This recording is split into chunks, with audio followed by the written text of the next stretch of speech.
Hello and welcome to Everything Foster Care with me, Jason Cottrell. It's a podcast where I try to inspire you to think about becoming foster carers, more importantly to share this with anybody who might be considering or might not be considering becoming a foster carer. It gets it in the noddle. My guest today is Dapre. Okay, so Al is a famous children's author, a former deputy headmaster, and more importantly, he grew up in care and did that thing which he describes himself in the interview as aging out of care. At the end of the interview, there's an amazing poem that he wrote in 2022 prior to the care review about children going into unsupported accommodation at the age of 16. Now that is labelled supported accommodation. I don't know what that changes, but there is more support for kids since Alan wrote this particular poem. It's really evocative. It's really worth listening to his story about his life, growing up in care, growing up through a pretty grim boarding school experience, then getting to university, meeting a whole new crowd of people who accepted him for who he was, without him having to feel constantly like he was having to put a protective shell around himself. And that's what happens to a lot of kids. And he himself, I'm sure, would recommend that life in foster care is much more preferable. Thanks a lot. Please have a listen. Subscribe, like and share. Specifically share and enjoy the interview. Hello, Dapre. I'm guessing I got that pronunciation correct. Yeah, perfect. Yeah, that's right. I've only ever heard it better when I did a play for Radio 4 about 30 years ago.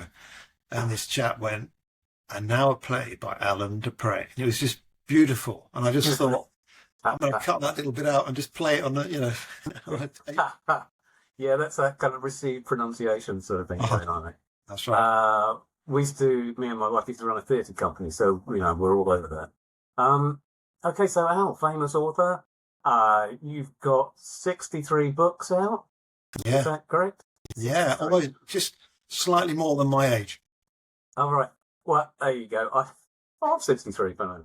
I've got 4 books out, so I've got a bit of catching up to do. Yeah.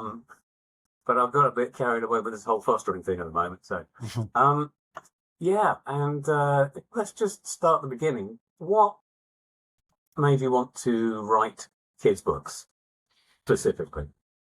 Well, actually, it does link back. I've got a care experience past, and it links back to that. I was in and out of children's homes for my childhood, basically. And I remember in the first one, there was quite a sort of cavernous room, because you're not very big, there was a TV there, black and white thing about the size of the room, you know what I mean?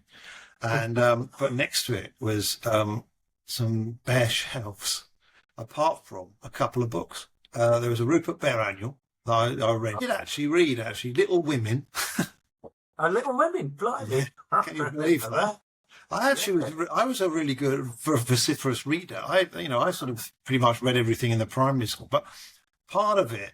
So there were other books there as well. There was actually Brer Rabbit. There was all books of a certain time, But I also like there was the Family at One End Street. That was another classic one. And then there's all the Earthsea, the Wizard of Earthsea ones with Ursula Le Guin when I was older.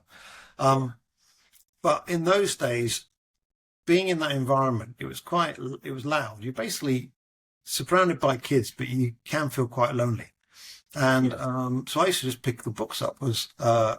After all, an hour or so of running around and whatever else, you want to just take yourself somewhere. So I would look at these books and I would read them, and go to the library quite a lot and find books and take books out, because the libraries are really well stocked, well staffed. And that was really useful. So I did it because doors are like a window. Books are like a window. Books, yeah. Doors. I suppose they're like windows that you can walk. Yeah, a bit, yeah. Portals. So. But I see them, you open it and then you get in it and then you're in this world, and it's the world the author has created, but it's also not the world, crucially, that you're in. And the world I was in had pretty much every kind of abuse you could mention. I don't tend to go into it much, and if I'm talking to kids, I try and talk about the positives. So, for example, I've only got 2 things from my childhood, and both of them are books. One is a Superman annual, and in it, and when I do school events, I'll sort of show a picture of it, and there's some writing in it, and it says, "To Ian, love from Alan," which I thought was quite nice, and that's the only writing that I've got from all those years of schooling, just those 5 words. And then my mate has obviously crossed them out. We're about 5 or 6 at the time, and then he's just put, "To Alan from Ian." So there's not even a love there. But what I make to the kids is actually, out of the 5 words that I've got of my childhood writing, one of them is love. And that's quite important, you know. And I said to them, you know, you must keep as much of your own stuff as possible. You know, my teen's now, she's 16, and we've just got folders and folders of all her school stuff. And then she can look at it, keep it, do what she wants with it. My wife is... Yeah, we've got a 16-year and a 19-year-old, and we've got an entire loft full of memory boxes and things that I would think, well, why are we keeping this? You know, this scrawl of a teddy bear from about the age of 3, you know, but it's very important, I think, or it will become important one time. And so I think it's interesting. I went to a boarding school, and I kind of felt probably similar, but not in such a dark place, I don't think. But it was, you're on your own, and you're just surrounded by all these when you first get there, strange kids. But that must have happened to you quite a few times, I'm guessing. Yeah, it happened in children's homes, but it was decided when I did the 11 plus down in Kent and passed it, and they decided to put me into a grammar school. Now, this was a grammar school with, I won't name it because I don't want to give it publicity, but basically had public school pretensions, and it still had, it's probably not the term you use, well, it's an accurate term was fagging, which was basically you've got a prefect, and that prefect sends you off an errand. So I had to wash rugby kit. I had to go on like 3-mile runs to go and get a Mars bar. And then it sort of got worse. As you went through the school, they started to do things like punishments, you know, like, so you'd hold out an Encyclopedia Britannica in both hands until your arms hurt, or they would get a compass and sort of get it round, you know, the pointy compasses, you know, the geometry compasses, and do it round your hands really fast. Or they would light a candle and make you squat over it till, you know, you got burnt. There was all these weird things, and almost like the teachers were nowhere. I did try and complain to the teachers at different times and end up with a slipper. But what was really weird, they had a forced religion thing there, and I had a C by my name, and they weren't sure if it was C for Christian or C for Catholic.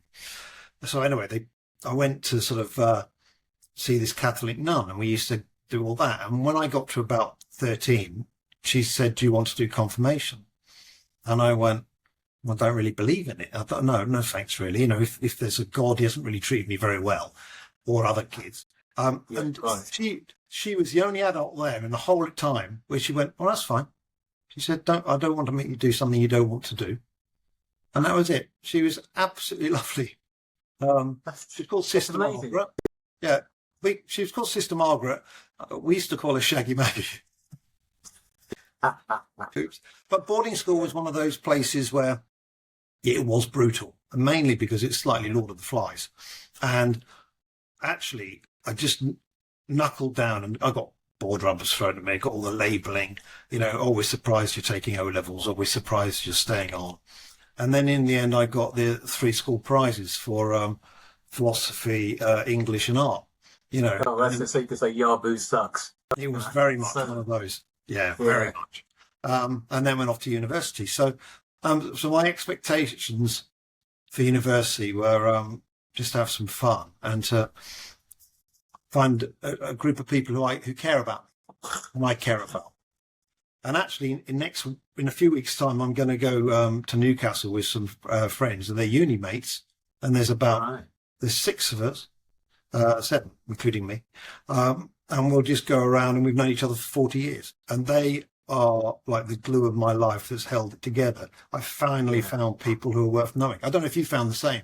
Did you meet people after boarding school, or? Do you know what? I when we were kids, we were moved around a huge amount. So as soon as we made friends, we lost them, you know. And I think for me, I never really glued with people generally.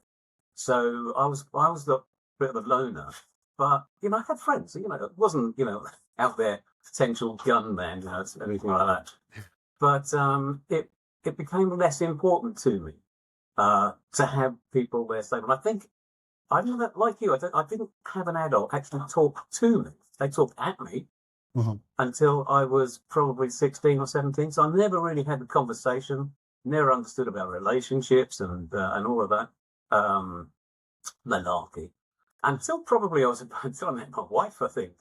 And that was quite late in life, I was about 35, 36 then. And so, yeah, I think we both went down that same route. I mean, I had the Catholic thing as well. In our boarding school, it was mainly Christians. But if you were a Catholic, when they had the Christian service on a Sunday, they'd kick us out and go down to the local Catholic church, which, of course, there was only about 5 of us. So we'd go down to the village shop, buy some fags, and just hang around, really. So, oh, God, you were so lucky. Yeah, well, that's strange. Yeah.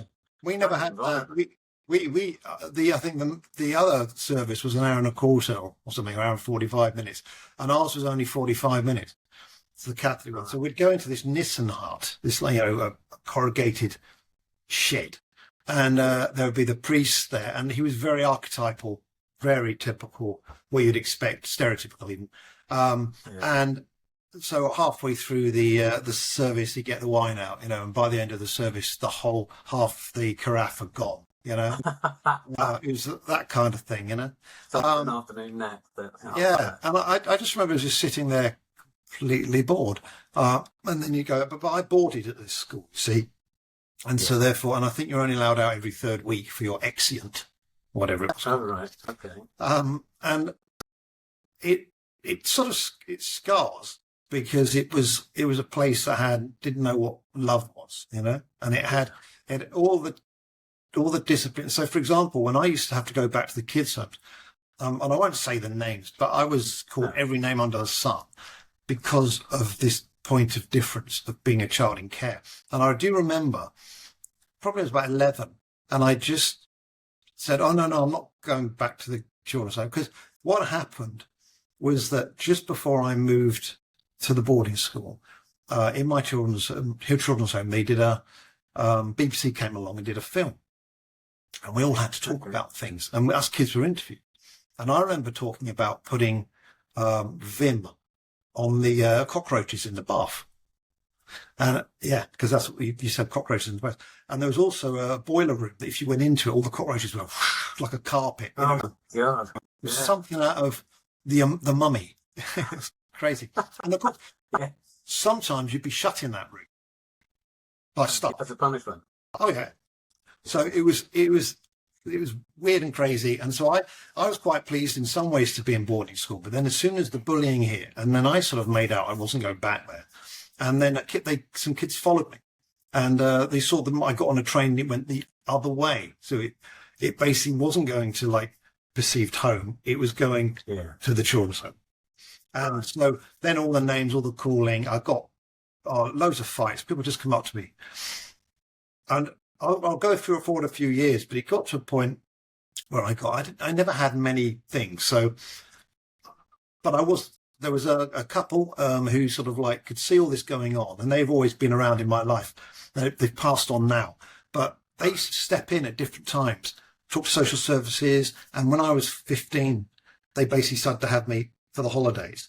But before that, they could do very little because they were 40 odd years older than me, and they had their own kids. But it was nice to have this sort of guardian angel, these people who were looking out for me. but the difficulty for me was that I was trying to juggle the reality of being in a boarding school, and then all this sort of going into you go out into a really nice environment for a bit, then you're back at a children's home, and it was you had to be all these different personalities, and then I got to 15 and I was in playing rugby, and I always wanted to play football. Now, did you? I don't know if your school had rugby and football. Yeah, had both. Yeah, had both. Well, we weren't allowed to play football, so we had to play rugby. And they took a photo, and I was a head taller than all the other kids. Right. So this guy had been bullying me for years, who, by the way, is now a lay preacher. He tried it on, so I punched him down some stairs. I advocate a non-violent response to everything, but after 5 years, he landed in some water bottles and he was fine, and he left me alone. But it was amazing how, from an actual my physical situation, I am taller than them, but in my head, I could see myself as smaller. Yeah. And that's what they do to you. Yeah, I mean, that's just horrendous. Now, I do remember in boarding school, we, I had a similar situation. I was not really bullied that much, to be honest. But, on a couple of occasions, some kids, to settle out the pecking order would come along and try it on. Mm-hmm. And I remember this one kid, and he was probably quite a nice kid, but he was in the year below me and taller than me. And he thought, he'll do this, he'll kind of punch me out or whatever it did. But it didn't all go his way at all. And I think it was a bit surprised. And after that, I never got bullied or approached to be challenged after that. And that was kind of nice because, it wasn't, in our school, there was a bit of bullying, but it wasn't prevalent. It wasn't. But the teachers, like yours, wouldn't actually step in, even if there was. We had this one game once a year called it was called Old English, but it's not like the Old English They had 4 pitches in this school, and all the houses would be one corner each, the 4 houses, and they would throw a ball in the middle, and it kind of the teachers would stay on the outside. And what they would do is they'd say, well, there's 2 rules: get the ball back to your corner for your house, no killing. And then they would just back and then let everybody beat the crap out of each other, who was supposed to level it out for the year, And it was crazy. Look, I'm going to stop just for a second. I don't know if you can hear that. My dog is battering away at the back door. Hang on a second. I've got 2 dogs. One's a Cocker Spaniel. One's a Husky Cross Collie. And the Cocker Spaniel couldn't still get through the cat flap. It's just, so it chases the cat in and out of the house. So fun. He wouldn't be able to cope. Have you seen him? Can you see him there? No, I can't. I can see the corner of his... He's Oh, look. That's any attention. No one loves me. He's such a so-and-so. Yeah. So let's get back to it. That's all right. Yeah. So that's a really tough childhood. There's this expression in there that you age out of the care system, and I guess that's where you were. You aged out of it rather than were adopted or were fostered. And then so that's a tricky time when you get to 18. Were you still having that university or going to university? And no, I was at this school until I was 18. Right. Just because the way your birthday falls and things.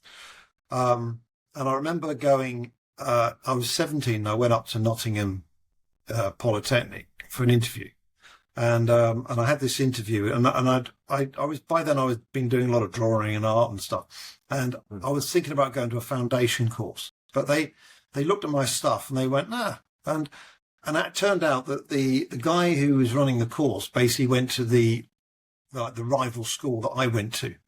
Oh, so right. And he didn't really enjoy it. But he was obviously quite a lot older than me. But we had a chat. So when I came out, everybody went, "Oh, you've got a place. You're getting in." And I went, "Oh," and I did. So that was actually quite fortuitous. And it was really lovely to sort of. I went in there, and I then met. In fact, I'll be chatting to a friend of mine today, who I met the second night. Now, the first night I went to uni, I don't know, this is where you're a kid person. I suddenly felt I couldn't get out there and talk to people, so I didn't know what to do. So I stayed the first night in. So the second night, everybody thought I was a complete weirdo, because they'd all been out and done stuff. So I then went out. Yeah.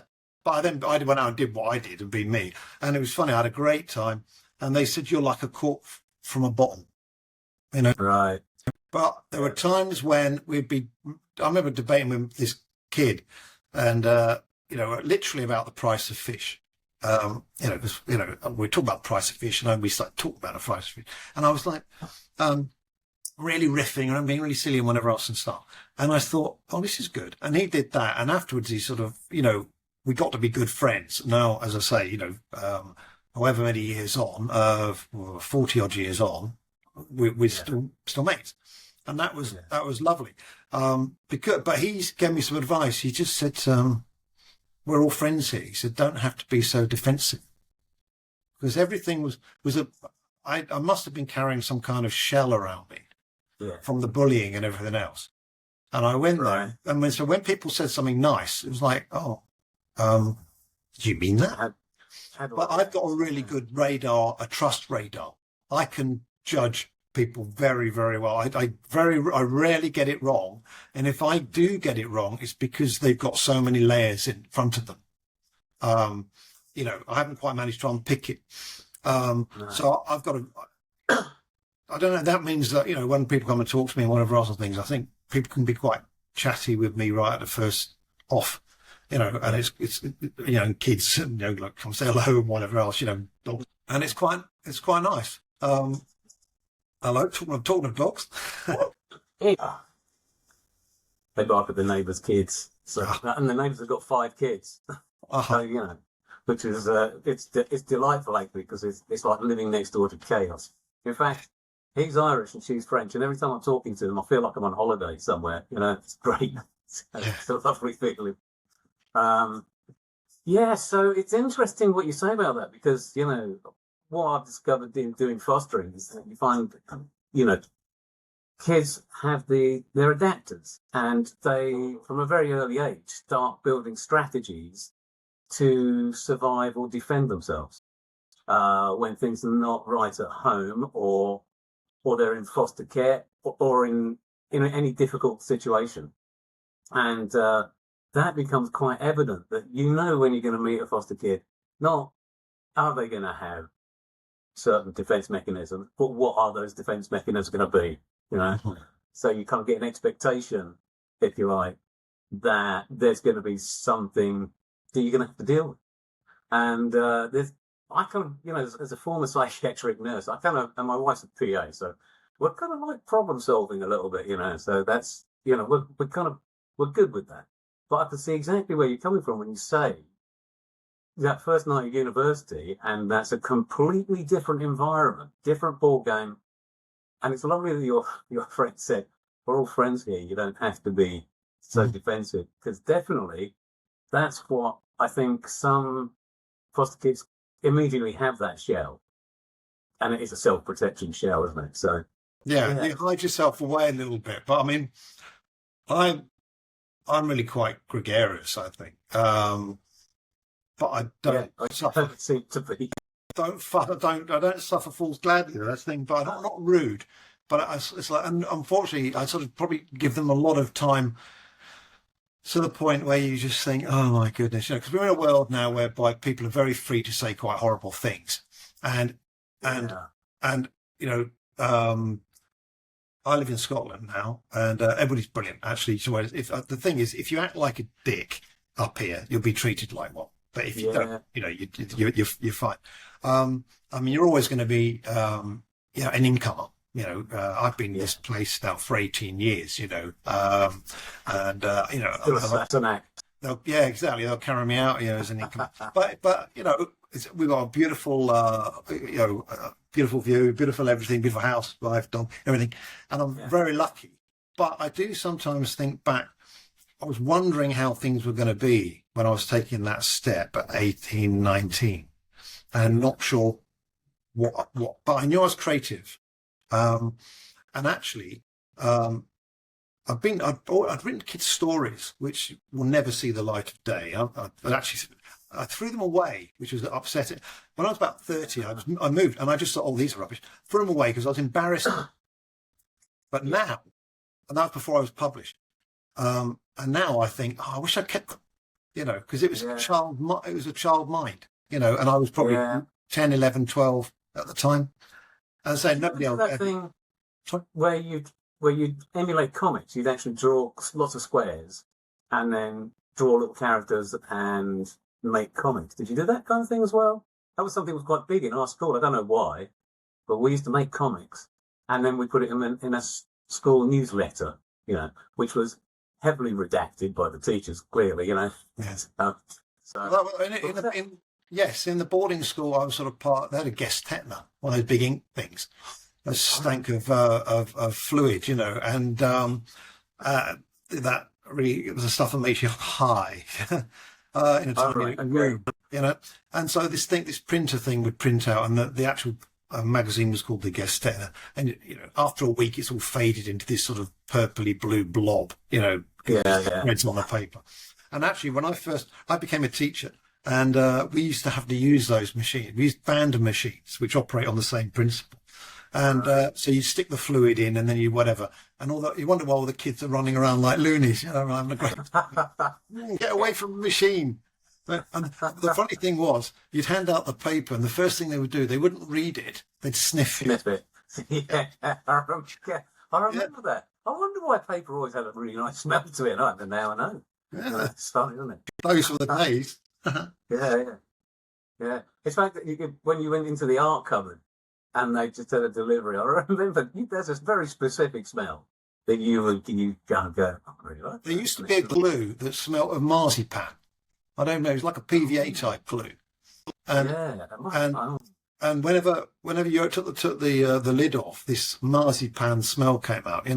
So actually, schools are quite full of strange smells, should we say? Training you to be a drug addict, but those sorts of things. Okay, well, let's kind of move out of the children's home thing and the university and that. And so you went to university. Was that to study to be a teacher? Had you got that in mind at that time? Or was it something that I'll get these qualifications and then decide what I'm going to do? It's a bit of both. I actually was doing a creative arts degree. Now, all my mates will say you just ran around with a bit of wood for 3 years. You know what I mean? But I did about 20 to 30 plays. I wrote some. I was in them. There was one where I was asked to act in it, and I am the world's worst. I corpse a lot, so I just laugh. I'm even laughing just thinking about it now.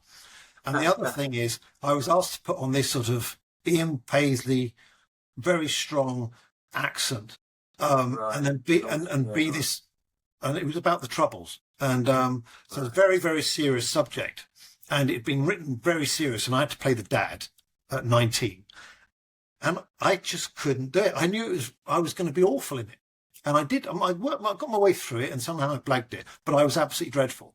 I then wrote a play that I was in, and all I had was one line. I had to sort of say, where there's a will, there's a way. And somebody got this will, and they were trying to go somewhere. So a little pun on this, and it was, I just corpsed at it and I laughed, and I just thought, I'm so rubbish. So I knew at that point I could never, ever be any kind of serious actor. So the playwright stuff though, seems to have caught your attention. It did actually, because these were comedies. And then I wrote, there was a play writing competition that the Nottingham Playhouse did. I think it was called Writing 87. Shows you how long ago it was. And I wrote a play, and it was called, it was called Comeback. And it was about it's basically just kids, disaffected kids, just talking about what they're going to be doing. And maybe there's a bit of, stealing stuff and whatever else. It was really about them trying to find the direction in life. And it won. I put it in and it won. Wow. So at that point, I was heading for a 2-2, right? And I was a bit grumpy about this because I've been doing the art and I've been doing the drama, and I'd done this arts exhibition, and the guy who came along to sort of mark it, he waltzed in. He was a very, very, very tiny man. Anyway, I sort of like looked down, and there he was, and he looked at me, and one of his eyes was like going sideways, and he went, "Ah, Andre," and stuck his hand out. Now I'm called Alan Dapre. I'm not called Andre. I'm also was much taller, and I was like looking around, going, "What? What?" And I just saw this guy and went, Andre. So I shut. He said, I abhor your work. It is an insult to the Impressionists. And then he walked out. And I got that's just brilliant. I know. Yeah. That's art in itself. What was that all about? I was like, "Thanks, mate." So I got a D. So I went to the guys on the course, and they just went, "You shouldn't." And then I created this comic based on Roy Lichtenstein's pop art, and I took all of his pictures, and I photocopied them, and I stuck them into a comic, and created this narrative where basically, I think in one of his pictures there's a woman holding a big beach ball, and I made out that was a Lichtenstein dot that actually got lost or something. And so the story was this big plot trying to find it till you found it at the end. Well, that got me my A. So now I'm like in the middle, and then I did this writing thing, got won this competition, and I remember just going into the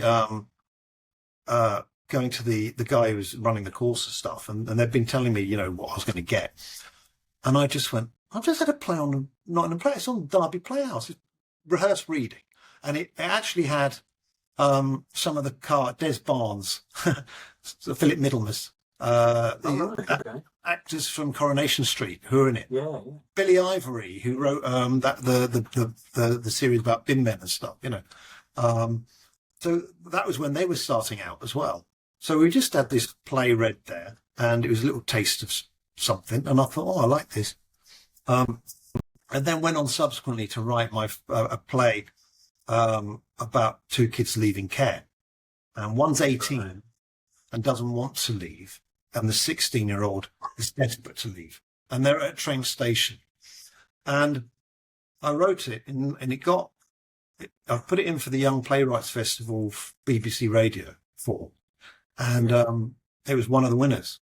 And so I was invited to the BBC, the radio, whatever, and then had this play acted through, and then it went on to the radio, the armchair slot or whatever it was, and loads of people heard it, and actually all the staff basically it was at lunch break, so we just stopped and everybody wanted to listen to it because it was a personal story, not quite autobiographical, but sort of. I left the room and just let them listen to it, but it was great. And the Times made it their Times choice, and they just said it like reminiscent of the music hall dialogue and the jokes and the witticisms and stuff at that time.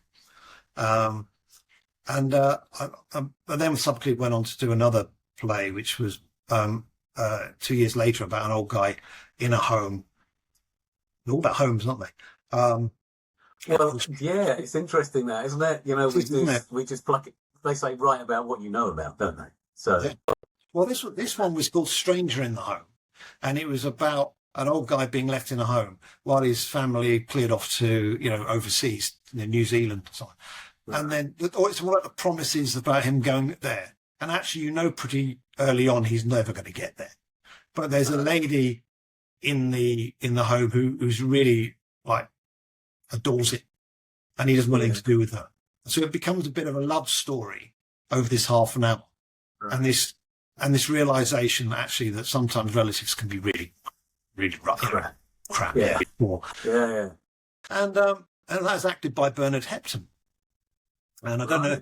He was in Secret Army. He was very, really big name. And I remember the script was slightly over long, and he looked at it, and the producer wanted to cut some lines. And I said, but what will you do? I said, if I cut those, what will you do? And he went, "I'll act, darling." And he did. I think he must have just said one word or something, which carried, there's like 10 lines of script that I've cut, and he goes like, really, or something, and you go, Yeah, and that you get the whole thing. It's yeah, funny. Do you know, I once, I mean, I did write a few plays myself, obviously, doing the theatre company, and one of them was I took King Lear, and I rewrote it, and I set it at a theatre called the Orb, not the Globe. I didn't want to offend anybody. And King Lear gives away the education department and the main house and the marketing and all this kind of thing. And then I gave it a happy ending because he tells them to F off. He's not going to retire in the end. And it went out really well with everybody. We toured it, and it was an amazing sort of play. It's really good fun to do. I mean, it's a fun play, except with the Scotsman who hated it.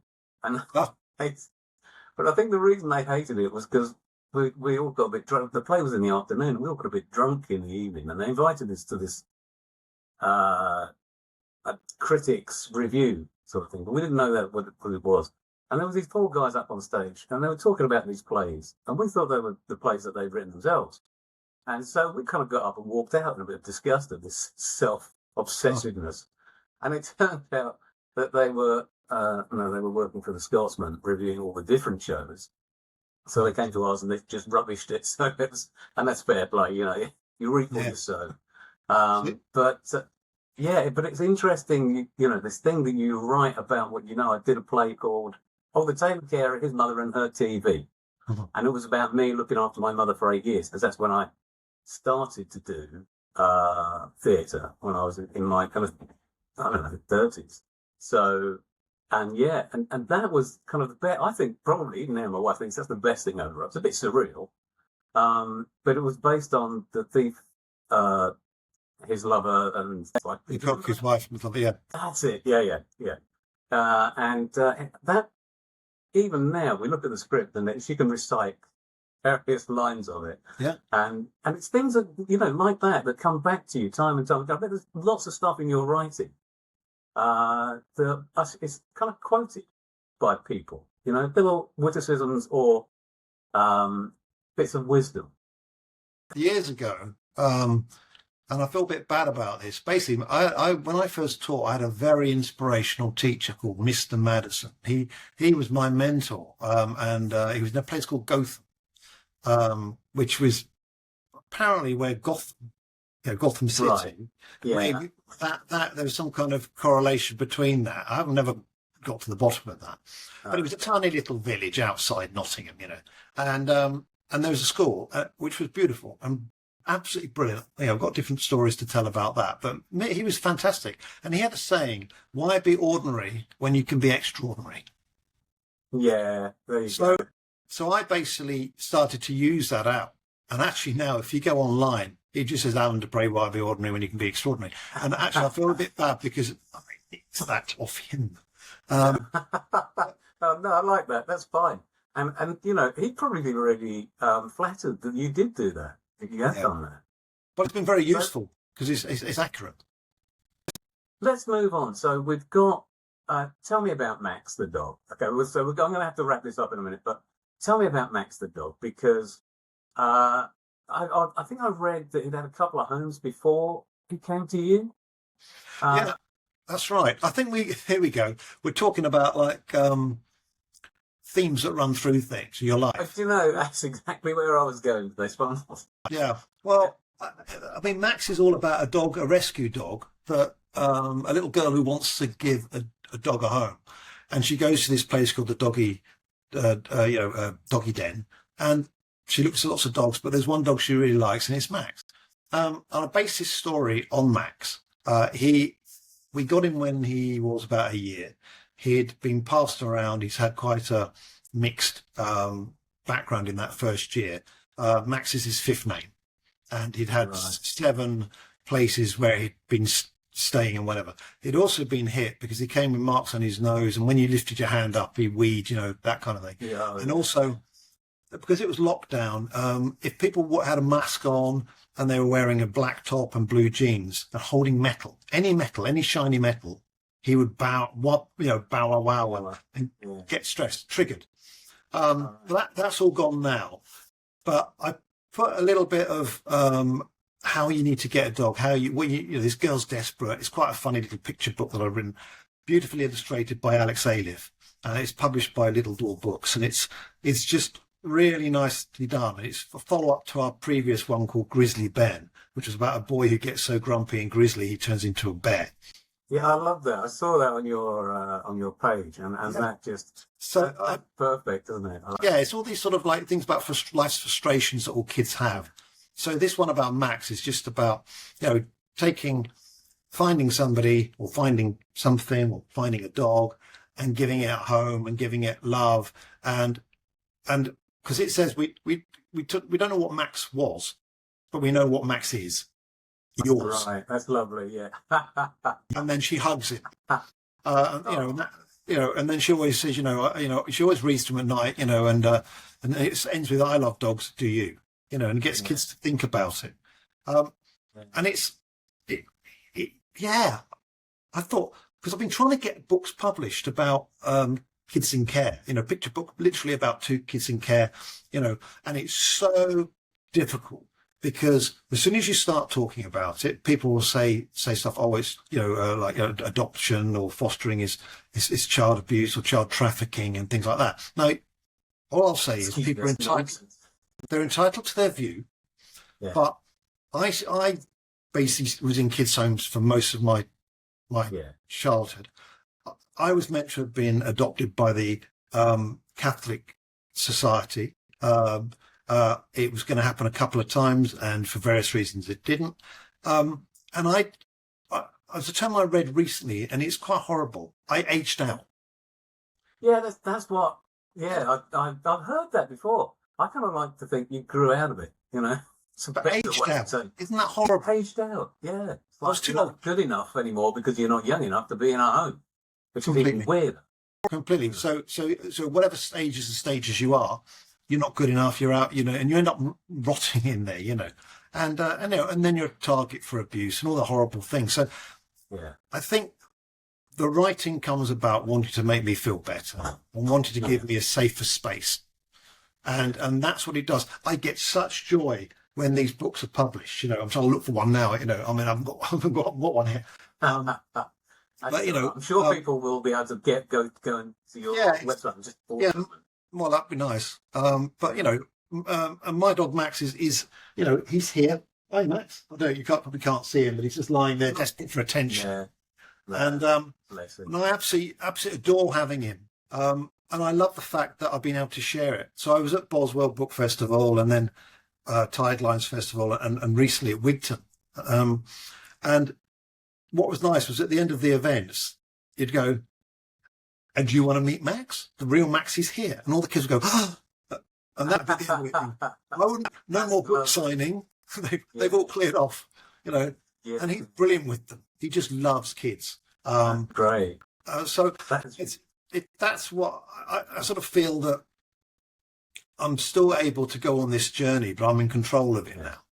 So I've still got. It gives you a certain sense of importance, I should imagine, that you didn't have when you were in kids' homes. It's like you're a nobody in there. Now, actually, you're a very big somebody, and this is the bit I bet, you can correct me if I'm wrong, but when you do that and when you say that and do you want to meet the real one, it's like opening a little packet of gold for the other kids and go, "Have that," and you see their eyes light up, and it's like the biggest, best feeling.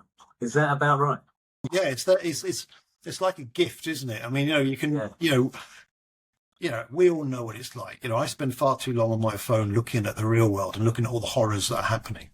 And it can either make you more inward, or it can make you harder, or make you not bothered. And I don't want to be disaffected. I still want to, care about other people and care about the world. Yeah. But I thought, well, what can I do? And what I can do, as long as publishers want to publish me, and I can, and that's tricky nowadays because we've lost loads of libraries. Schools are underfunded, so schools haven't got the money to get authors in or to buy as many books. And we're in a climate where now, like, the tablet rules, and therefore kids sitting with a book, fewer kids do it. So we're at this, and Amazon is there, with all the gadgets and stuff. So we've hit this crux, and all I can do is like wave my books about, if I can get them published, and just say, "Have a read of that, see what you feel." And I get sent video of little kids, 2, 3, 4-year-old, just immersed, locked into the worlds that I've created there, and it's beautiful. Yeah, that is what a wonderful. I'll tell you what, that's a brilliant time to end the interview, I think. On that note, because that is just magic. So, listen, thank you for being so honest with me, and I'm going through that, which is, a really difficult time. And you're right. There's 6,000 foster families short in the country. That's 10,000 kids in care that really shouldn't be. And it's something I want to do something about, because I know the government keep pouring money in, and then the number of carers seems to go down. So I don't know where the money's going. Yeah. But so, just as an aside, one of the things I'm doing is trying to get a professional website together. And this is not me asking you for money, by the way, so I'll just get that clear. I'm doing a GoFundMe to get that going. So that promotes the podcast and gets a bigger, wider audience, because it's about inspiring people to become foster carers and letting them know that it's an actual thing. Because when they call mental health the twilight of the NHS, fostering is complete darkness. Nobody even looks at it. So that's what I'm trying to do, is to spread the word about that a little bit. And to do that, I'm running a 10K every day for 28 days. Wow. But very slowly, because I'm 63, So it's nuts. So I'm on day 19 at the moment. So You've done really well. We've raised 1,670 so far, I think. So we've only got another grand to go. And then we'll have this managed website, which will start to do reaching out to people, to new audiences. They do that one thing, a lot of foster, I don't know, councils. Come to our event, we'll talk to you about fostering. Nobody's going to go to that event, because it's like, if you're not already in the game where you don't know about fostering, what would honestly, entice you to go and talk about something you had no idea about? So my little plan is to try and get people to start sharing these little snippets, these little videos, on their own social media. Well, I'm going to happy to link my website to yours. So there's a click through. We'll sort that out. Brilliant. As soon as I've got the website up. Yeah. So that'd be great. So listen, Al, it's been amazing talking to you, and lovely listening to you talk about how you survived care homes. In fact, hang on a sec. Who's the other one? But say hello. There you go. Hello. Yeah, I've got my dog here. He's too sulky. He's not moving. Dog to dog. All right, off you get you. So thank you very much for the interview. It's been real special. Hopefully, because we like to go to Scotland quite a lot, I might wave at you from wherever you are in Scotland. And if I could ask you maybe to revisit in a year or so and see what you're up to there, and maybe talk about some other stuff. Yeah, there's plenty more to talk about. That'd be absolutely lovely. What I was just wondering whether, once we've done this, I've got a poem that I wouldn't mind reading on camera here, which maybe if you wanted to stick up on your website at some point, because it's very relevant to things. It's about that cliff edge drop off that is still happening, where children hit 16, and then they're out in the real world, and the support basically drops off as well. And I wrote a poem about that, which I feel sort of expresses how I feel about it, but also the situation. Have you got it to hand now? Yes, here. Crack on. You want it? I can. What I might be able to do is put a little gap in between, and I really would love to hear that. Put an edit in. All right, okay, I'll do that then. I'll just I'll stick it so I can read it there. Okay, so I feel that there's a cliff edge. It wasn't addressed when the English care review happened.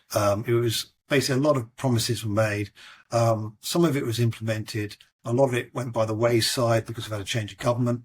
And one of the things is that, yes, kids sort of will have an accommodation, a place while they're 16, up to 16. And then after that, you get this cliff edge drop. So I wrote this poem. It's called 16. 16, last seen, heading for accommodation, stripped of former regulation, a bed, a table, stools, some space, a pretty dismal, lonely place, no pots that clatter, no more chatter about the things that do not matter. Life is now a constant battle, fixing leaky pipes that rattle. Buy the shopping, deal with cash, sort appointments, dump the trash. Avoid the gangs that prowl the stairs and passing strangers' stony glares. Shouting neighbours, please pack it in. Try not to think of trafficking. The threat of modern slavery. Living here takes bravery. 16. Used to residential care, support staff who were always there. A home from home I won't forget. Was also where us children met. We had a laugh. Some tough times too, but always managed to pull through. That was back then, and this is now. I have to cope, I'm not sure how. I'm not an adult, just a child, sent to forage in the wild. Care is ended, just support, as if the whole thing is my fault. Hostels, bedsits, tents and flats, children in them simply stats. This act is pure discrimination. Speak out, I fear recrimination. Reality, not just bad fiction, adults here with sad addiction. Grown men who have been in jail. I'm being set up here to fail. Independence at a cost. Freedom gained, but friendship lost. No real contextual connotation. Threat of sexual exploitation. A high court judge said it's okay for kids like me to live this way. I have no bank of mum or dad, no trust fund or a penthouse pad. Just this bed, that table and a stool where I do my homework out of school. It's not ideal, in fact it's grim, this situation that I'm in. No level playing field for me, no fair play or equality. They call this corporate parenting, as if that really is a thing. Would loving parents ever dream of kicking kids out at 16? Oh, that is brilliant. That is really, really good. And it's so powerful. Wow. And it's exactly what happens. It's from the heart, mate. Oh my God. I'll send you a copy. Yeah, please. I would love a copy of that. Mind you, I've got it recorded, so I'm going to play that to my missus later. But that's brilliant.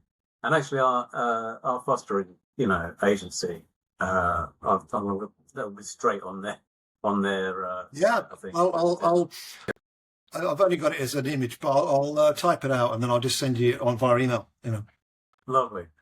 Al, thank you so much. It's been an absolute pleasure.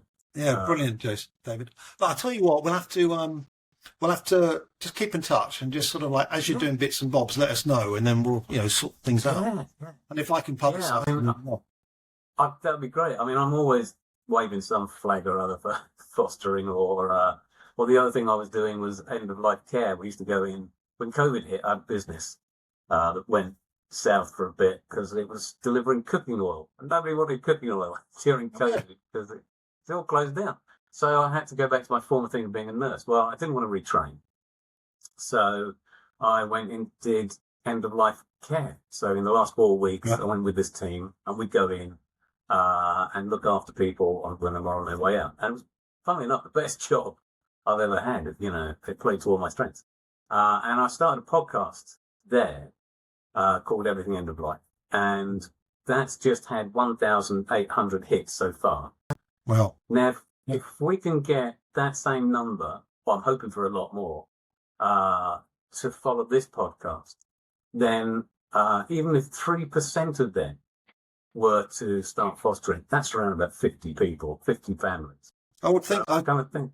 Yeah, but I would think that there's clarity in message. And I would like, like with the website, with the running, with everything else, you almost like need a slogan, just some kind of very one-line quick summary. When I do my books and stuff, I have to pitch it in a single sentence, and then I'll do a paragraph, and then I'll do a whole lot, And if I can't say it in one line, So what are you running for? What are you running for? Homes for kids, essentially. Real homes for real kids. Oh, yeah, okay. I like that. I'm a genius. I didn't even know it. No, you didn't. It's in you, mate. That's the thing. Yeah. Real homes for real kids. My marketing people are going to love that. And then the second point is, Why are you running it? What's it doing for you? Well, because no one else is, you know.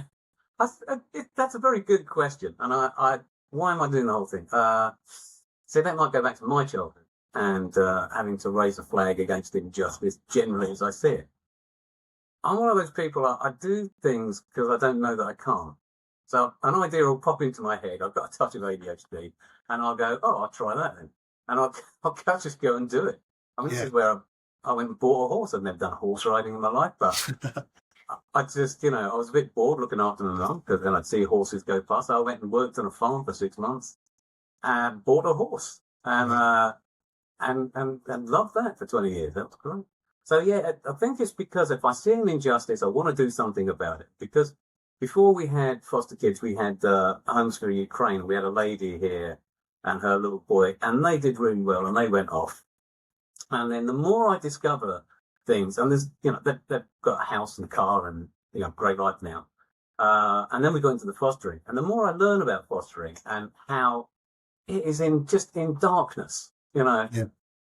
Local authorities are a bit of a mess, really. But not because they're horrible people, but because they've got no money and they've got to take all of the kids that are thrown at them. Yeah. Independent fostering agencies have got a finite amount of kids, so they can do it a lot better. And so I'd like to kind of just help, that's about it, really. I think I'm not doing anything else right now. No, what? But you're making a difference in that way, though. I mean, I would, I'll come on again and we'll chat, about, how kids get ripped off and the profiteering that goes on, all these other things which you can't really touch on. And that actually, when you do criticise it, people then will go, that's not true. And then you go, well, why don't you start looking at who owns that company, and then the company that owns that company, and hang on, they're based in Saudi Arabia, they're based in Spain, they're based in wherever, and you go, it's not sustainable. If you want to build an in-house UK-based, keep banging on about, UK, whatever. Well, okay, then go on, then sort it out. But, with all the money being stripped out and all the services being emptied and, turned inside out, the kids are left. I read a horrible, was that statistic, wasn't it? There's something like 1,016 deaths or something, of homeless people, and 16 of them were children. Right. That's a recent statistic that came out. And you're going, we are 2025 and kids are dying on our streets. Oh, is that about? So that's what you're up against. If you can make, take any kid and give them a happy home life for however long, it's better than what they've got. Yeah. God, yeah. Oh, I know. I remember singing from the same song sheet, I think, without a doubt. But yeah, let's talk about this a lot more, in the near future. Can I just say a bit? Well, you might have to put this in, but thanks very much for having me on and for giving me an opportunity to sort of explain a bit about why I create and what I do. And it's also great to hear how your early life has affected you, and how even now, our advanced ages, that we still look forward to doing things, changing things, and making a difference. Yeah. I do. My wife does. My 2 girls do now. I think that's just rubbed off on them, really. So they're really altruistic. They're lovely kids. All right, Al, I'm going to have to leave it there. But that's brilliant. It's been Thanks great. a lot, mate. Thank you very much. Yeah. Cheers. Take care. Right. See ya. Bye now. Bye.